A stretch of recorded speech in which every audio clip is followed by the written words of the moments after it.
సిద్దిపేట జిల్లా హుస్నాబాద్లోని ప్రసిద్ధిగాంచిన సిద్ధేశ్వరాలయం పైన అయ్యప్ప టెంపుల్, ఒకటి సిద్ధేశ్వర ఆలయం, ఇంకొకటి సంతోషి మాత టెంపుల్.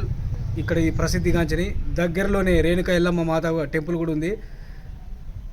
ఇక్కడ చూసినట్టయితే ఒక శివలింగాన్ని మన అయ్యప్ప టెంపుల్ ఎక్కేటప్పుడు ఒక క్రాసింగ్ మీద, సిద్ధేశ్వర టెంపుల్ ఎక్కేటప్పుడు క్రాసింగ్ మీద ఒక శివలింగం గత కొన్ని ఏళ్ళ నాటి నుంచి అట్లే ఉంది.